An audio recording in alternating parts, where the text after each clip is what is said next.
The contents of the lab report are meant for educational purposes only and are not to be misconstrued as medical diagnosis or treatment advice.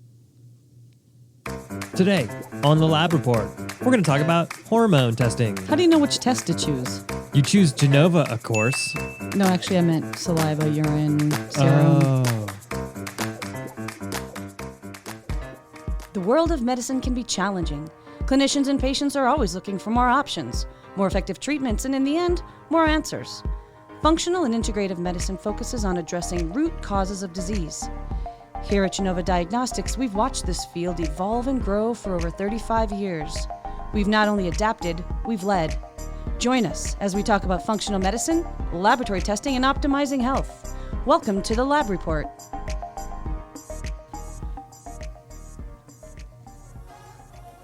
Just really feeling the intro that time. I mean, of course they're going to choose Genova. It's the best. Well, yeah, duh. I mean, No brainer. we're going deeper. Hello. Hey, Michael Chapman. Hi, Patty Devers. How are you today? I'm doing so great. Welcome to the Lab Report. Hello, everyone. Welcome to this podcast brought to you by Genova Diagnostics, where we talk about things like functional medicine, specialty lab testing, Yeah. integrative therapeutics, and hormone selection sample types. Such a common question. But in the meantime, if you're new to our podcast, you should subscribe. Hit that subscribe button, please. I mean, no one likes being told what they should do, But it would be so helpful to but us. tough, right? You should do this. Bossy. Yeah. Yeah. Just rate and review, leave some feedback, or contact us here at the show. Oh, yeah. You can email podcast@gdx.net. If you got something on your mind, you want to share it, we'll just take Why a not? look. Yeah. But to your point in the intro, of course, when you're going to choose any test, you're going to choose Genova because Genova is the best. We've been doing this longer than just about anybody out there. Yeah. But we're talking a little bit deeper here.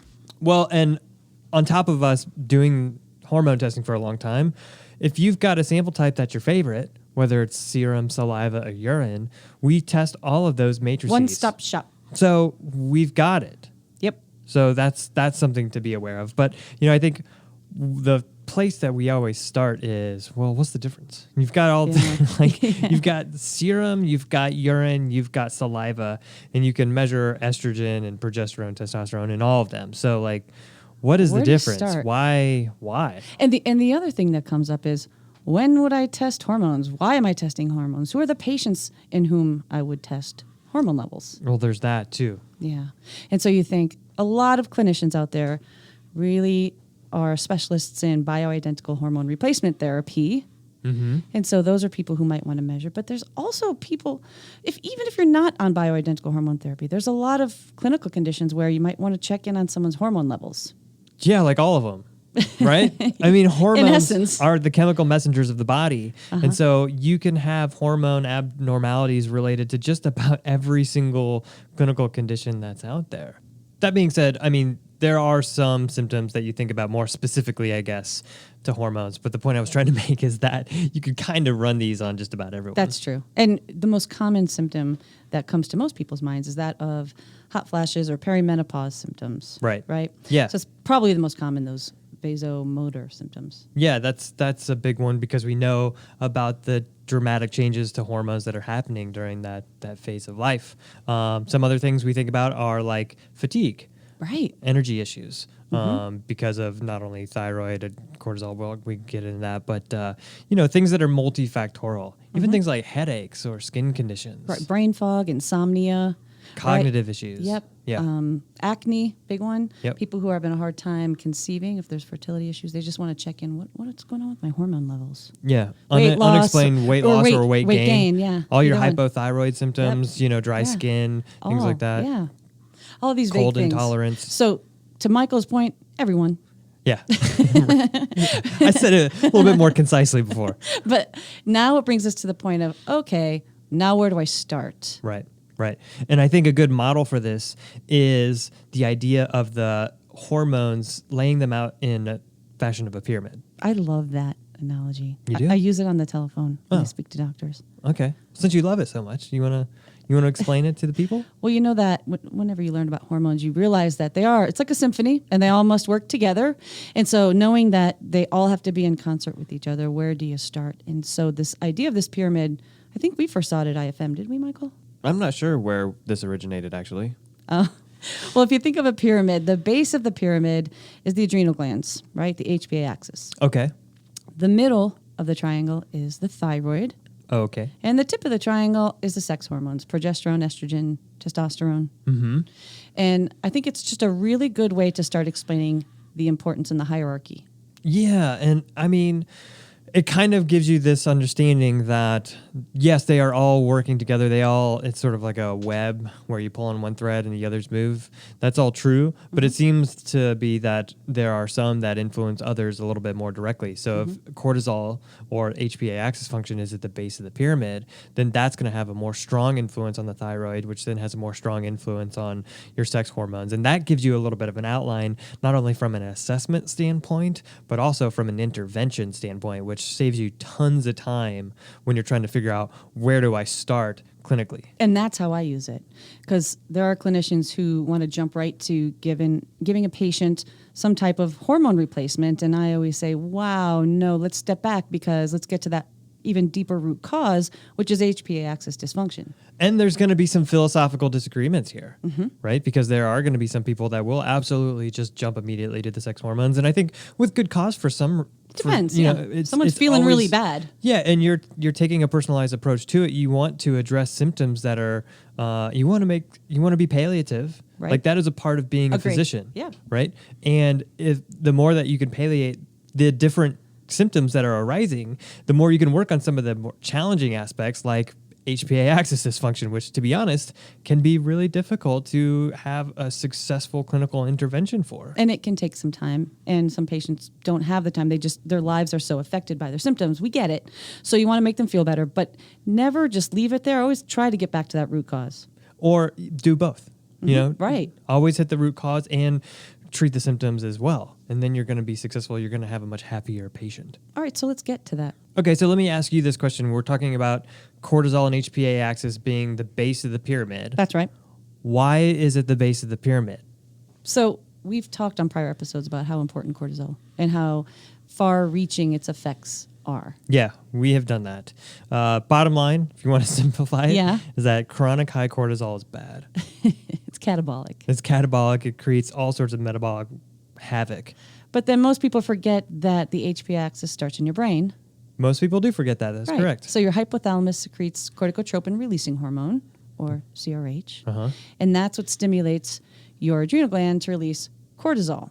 Yes. So that's two hormones involved in the stress response. And those two hormones have a direct effect on some of your thyroid hormones and some of your thyroid activity, right? Yeah. So they inhibit TSH, they inhibit TRH. Right. So they're having an upstream effect on thyroid activity. And they also inhibit the conversion of T4 to T3, correct? Correct. Yeah. So not good. It's not good. But in other places, CRH itself also inhibits gonadotropin releasing hormone and growth hormone. So in general, the higher your stress response is, the more you're suppressing reproductive growth and thyroid functions. Hence it being at the bottom of the pyramid. That's exactly right. Because it's influencing those other two areas, the thyroid and the sex hormones. Correct. Got it. So that brings us to the middle of the triangle, the thyroid. Uh-huh. What are your thoughts on that, Michael? Well, as we just discovered with the thyroid, so much of this is dependent on your general HPA axis function.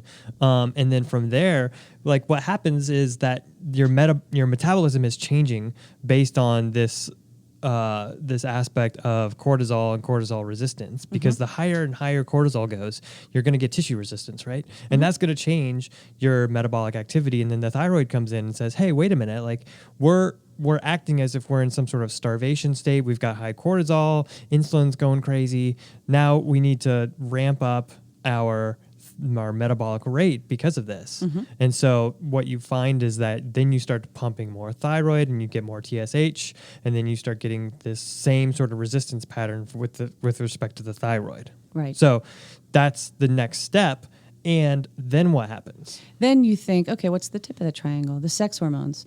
So you think estrogen, progesterone, testosterone, and there are 3 different kinds of estrogen. Right. There's E1, E2, and E3. And E1 is estrone, which is the primary circulating hormone in menopausal females, but in all females actually, but E2 is estradiol, which is the primary circulating estrogen in reproductive aged or menstruating females. Right. And then estriol is in pregnant women usually. And when you take a look at the steroidogenic pathway, which is what's responsible for the creation of all your sex hormones, you find that thyroid hormone has inhibitory and excitatory impacts to a bunch of these enzymes. So it's regulating the flow of these enzymes all over the place. And what's more is we talked about how there's an impact on gonadotropin releasing hormone from cortisol and the cortisol hormones, but there's also what we refer to as the cortisol or pregnenolone steal aspect.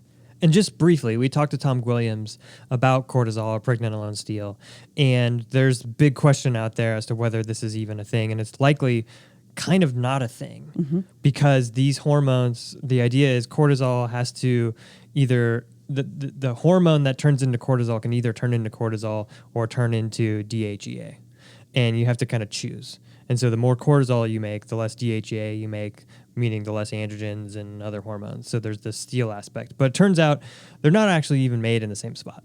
Right. There are different cells that make those two things. So Tom says it's physiologically doesn't make sense. Yeah. Though he does talk about how the stress response does affect sex hormones. Which probably goes back to what we were just talking Right. about before. There's a central nervous system feedback regulation. And so the more cortisol you produce, the less androgens you're producing. And it probably comes back to that regulation on gonadotropin releasing hormone, right? Well, I think... That would make sense. Yeah, and I think you're perfectly making the point of why the HPA axis is the backbone of all of this. Right. So with respect to the sex hormones, you can see how HPA axis influences it, and you can see how thyroid influences, which is why it's the tip of the top of the pyramid. Right. Okay, so we've got the pyramid sorted, I think. We know these are all interconnected and all important, and That's right. there's so many patients and so many symptoms in which you'd consider testing for hormones. And since you said we should consider testing for hormones, that takes us to saliva, serum, urine. Right. Like, how do you decide? How do you figure that out? It's a good question. Thanks. Since you said that, there's actually someone on the team who is our official metaphor. The king of metaphors. Yes. So that brings us to a new segment, I can't wait. Metaphorically Speaking, with Stephen Goldman.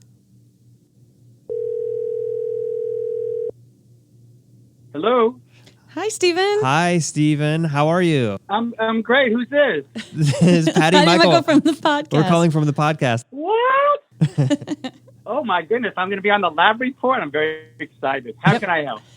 Well, we were actually just having a conversation, and we were talking about how there's a member of the team who is fantastic at metaphors, and from there, we decided to create this segment called Metaphorically Speaking with Stephen Goldman. I thought you were going to say Dr. Stubby, but okay. So one of the metaphors that we are familiar with, and we were hoping you could give us some insight into, is around hormone testing and which is the best medium to use, or how you think about these different mediums, whether it's urine, serum, saliva, for hormone testing. Okay, I can do that. You know, it's a great thing to know because it's hard to keep straight sometimes. So the way I look at it in terms of hormone testing, there are three types of testing we do at Genova. There's blood, saliva, and urine testing. So blood is like going to the bank and saying, tell me everything I got in my account. The cash, the checking that's available, unbound, the SEP, the IRA that I can't touch yet, the bound, just the total. What have I got? The saliva is like saying how much cash is ready to go, which is really the unbound, ready to go enzyme. And then the urine is more like, give me my receipts, my metabolites, so I can add them up and see where I'm spending my money. So I want to look at my metabolites and see what pathways are up-regulated or down-regulated. So give me my receipts so I can add them up and see where I'm spending my money. And that's the metaphor. I love that. You know, ever since you told us that, we all use that on the phone now to explain this to clinicians. It's the best. It is the best. Oh, boy. Well, that's nice to hear. I think it's a good one, too. But I love that you're looking into metaphors. Great teaching tools. I love them, as you know. Well, this is a recurrent segment, Stephen, so be prepared. I'm always prepared for recorded segments. Excellent. Well, thank you for letting us use a little bit of your time, Stephen. Thanks for your input. All right. Well, my great pleasure. You guys have a great day now. You too. Right. Bye-bye. You know, Stephen is really good at those metaphors. And that's how I actually remember it. You know, maybe we should have like a counter segment where I'm just really bad at metaphors. That's this entire podcast, Michael. Ouch. Okay, so when he was talking about bioavailable, he was talking about cash on hand, what's ready to be used immediately. Yes, and that's what you think of when you think of saliva, because saliva is essentially unbound hormone. When you're measuring hormones in saliva, they're unbound. Right. And so when he's talking about bound, he was talking about going into the bank and getting your mortgage, your savings account, all of these things, because hormones travel around in your blood bound to various proteins or binding globulins or albumin. Yeah, exactly. And so we'll talk a little bit about when that's appropriate for a measuring standpoint. But then the last thing we talk about is urine, which is like adding up your receipts to find your hormones, right? And so we're looking at hormone metabolites, their breakdown products. And by evaluating how much of these breakdown products there are, it gives you a sense of where the hormone was spent, right? It's like adding up your receipts. Right. So knowing this information, why don't we go back through that pyramid and kind of talk about when you would measure, or what's the most studied way of measuring each of those? Sounds good. Okay, so let's start with the base of the pyramid again. And let's start with, here we're thinking mostly of cortisol and cortisol evaluation. Right. And here we're talking about measuring cortisol and DHEA. But if you go to the literature, just about all of it is in the saliva. That's right. Almost all of the literature on evaluation for cortisol is in the form of measuring it in the saliva. And we talk about doing 4-point salivary cortisols or cortisol awakening response, which is actually pretty well represented in the literature as well. And that makes sense to be in the saliva, right? You want to know how well the stress response is adaptive. And so you want to know what's right there, what's ready to go, what do you have on hand? So that makes sense to be in saliva. Okay, so then when you get to the thyroid hormones, we are commonly evaluating these in the blood. These are fairly conventional labs, actually. We run them here at Genova. Some of the things you don't get as commonly are things like reverse T3. So that's, but your TSH, your free T3, free T4, those are pretty commonly evaluated. Your thyroid antibodies, that's all part of the comprehensive thyroid panel here at Genova Diagnostics, and that's a blood panel. All right, so that brings us to the sex hormones. Estrogen, progesterone, testosterone. Yeah. And to be honest, you can measure these a lot of different ways. Yeah. Right? This is where it starts to get a little bit complicated. That's right. So a lot of people use saliva just as a baseline. But, just to kind of see what's your bioavailable level, what do you have on hand. Right. But we also measure these sex hormones in blood. Right.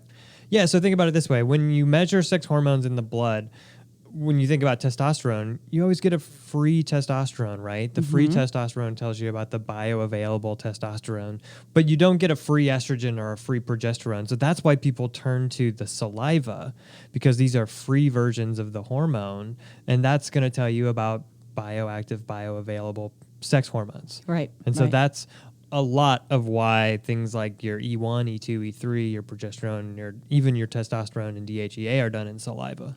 But we also measure sex hormones in the urine. And the reason we're measuring these in the urine primarily is, again, to add up those receipts. We want to know how well you're detoxifying estrogen and if you're taking a pathway that's, risk-inducing, or if there's something you can do to mitigate risk. So the urinary assessment gives you, adding up the receipts. How are you detoxifying estrogen? Yeah, so a great example of this is like on the complete hormones, which is a urine test.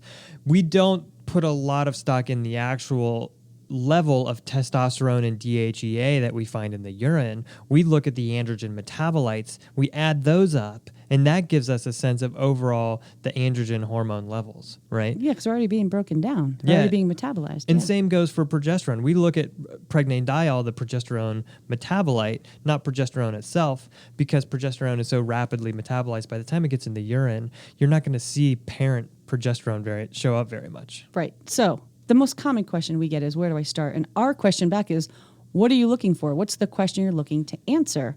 Which then leads to, are you looking to check someone's risk because they're on hormones?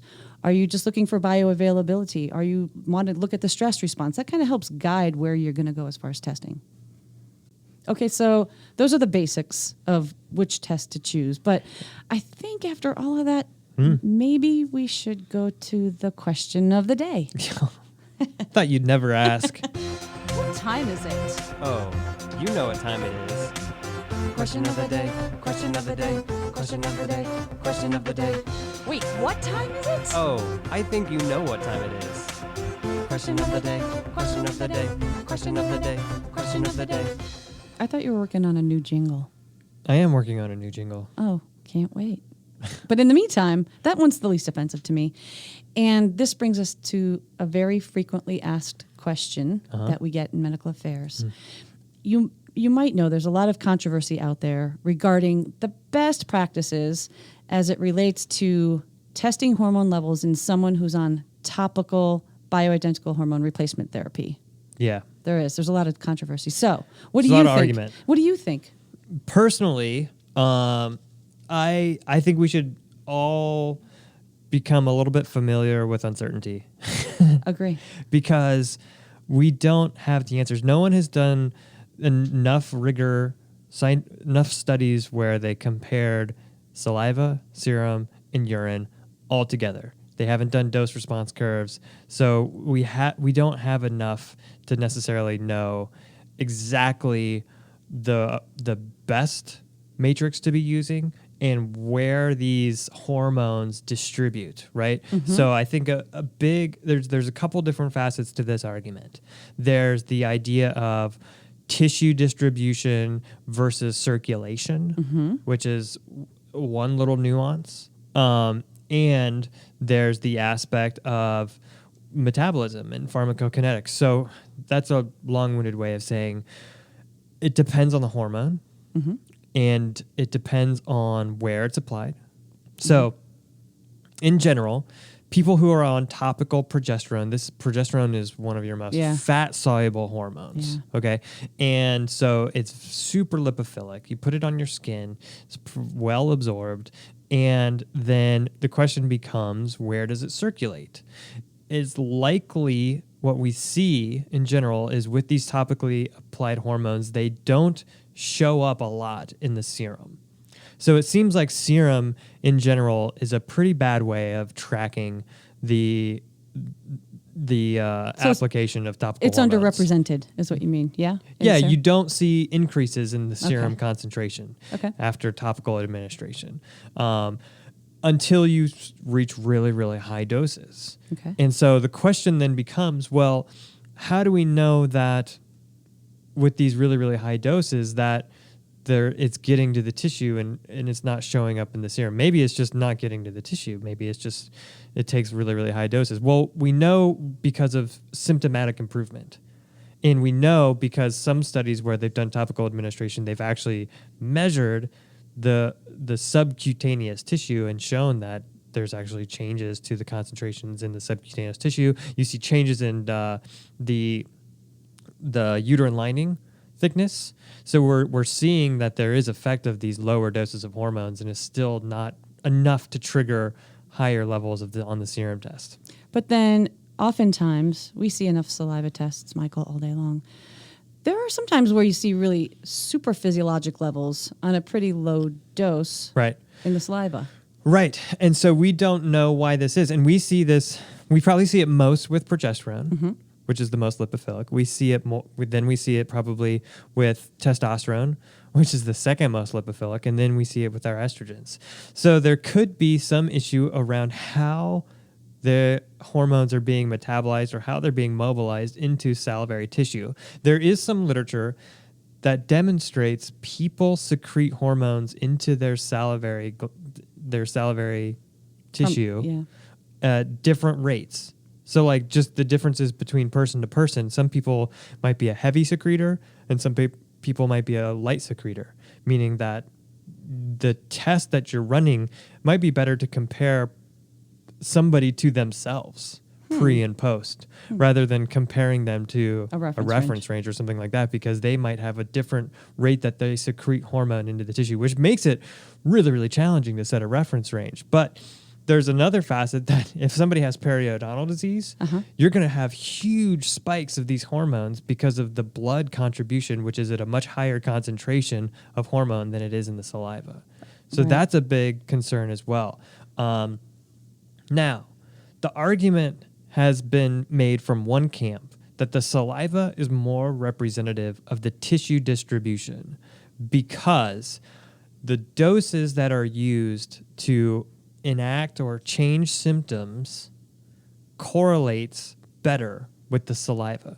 Does that make sense? So like if you do low dose progesterone or low dose estrogen, you see changes to endometrial thickening and decreasing of symptoms at this low dose, which also corresponds to somewhat of a more quote unquote normal rise in the saliva. If you go higher doses, then you get these really, really high spikes in the saliva. So that's been used to make the argument that it's more representative of tissue distribution. I think that is a compelling way to think about it, but I don't think we have enough evidence to necessarily demonstrate that that is. I mean, you never know something is fact in science, right? We're always disproving. That's kind of what science does. But I don't think there's enough evidence to necessarily say that we know that the tissue distribution to all tissue sites is represented by the saliva, because so often we see really high levels, even with modest doses of topical hormone. Okay, well, let me tell you my confusion with urine, measuring levels of hormones in the urine. We both agree the metabolites are the way to go when you're talking about urine. But there are some people who look at the parent hormones in the urine, and in my head, I just go back physiologically and I think, okay, what is urine? It's blood that's been filtered through the kidneys and spilled into the urine. So I think in my head, whatever's there was excreted by your kidneys as not needed. So does that mean, A, that there was enough in the tissues, they have enough and they're spilling the rest out? If the hormones are low in the urine, does that mean we had just enough? Our levels are great. So what does that mean in the urine? Well, what the studies have shown is that what shows up in the urine tends to correlate with the changes in serum, right? So if we say that serum is an inefficient vector, inefficient way to evaluate topical administration, then by default, you kind of have to say that urine is ineffective as well, because it is, like you said, it's a filtrate of the blood, right? And so it's going to correlate. It's going to be a direct representation. That makes sense. At least with respect to the parent hormones. Well, that makes sense. Now, if you compare the parent hormones and the metabolites, then maybe you can get a little bit more of a representation, because you're saying you can see what was metabolized, what was spent, and what wasn't spent. And you get kind of this whole pool of estrogens or whole pool of androgens. And that might give you a little bit of insight into the overall dosage that was being used, or at least the dosage plus the endogenous production. So I think to wrap this up, there's still a lot of controversy. It's still an unanswered question. People have their own camp. There's a lot of different opinions on this subject. And so again, it really comes down to, it depends if they're on a topical bioidentical hormone replacement therapy and it happens to be something like progesterone, it's really kind of just pick a lane.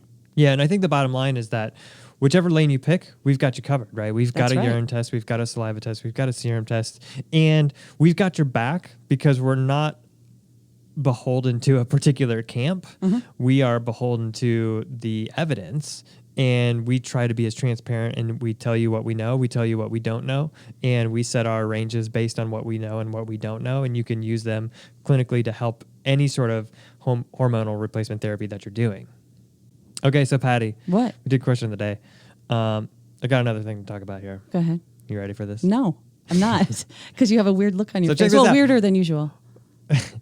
We talked about the triangle. Okay. Right? The pyramid, triangle, whatever you want to call it. All right. And that the base of it is the HPA axis, right? Okay.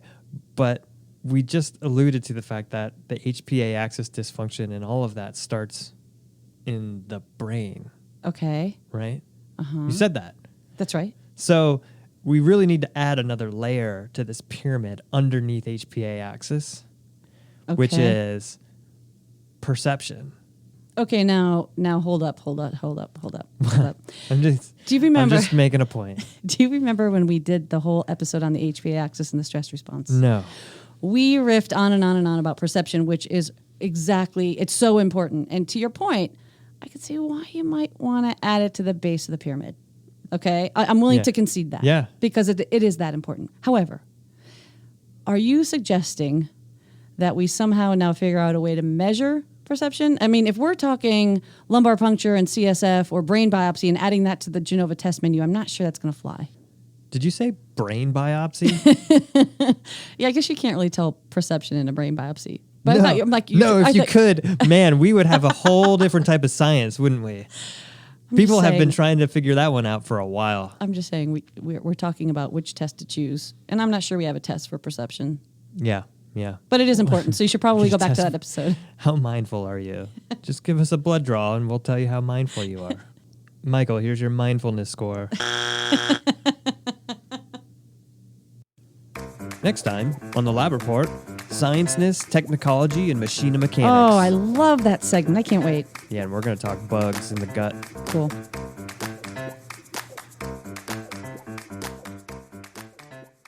You've been listening to the Lab Report. If you like what you hear, please subscribe to our podcast, rate us, and leave us a review. To learn more about Genova Diagnostics, visit our website at gdx.net. There you'll find information on specific testing, educational resources, and how to connect with our show. Call us at 1-800-522-4762 or email us at podcast@gdx.net. Okay, Michael. Yeah. Ocean or lake? I'm a lake person. Yeah, me too. Yeah. Why? Is it the sand or the salt? It's all of it. And the sharks don't help. That's fair.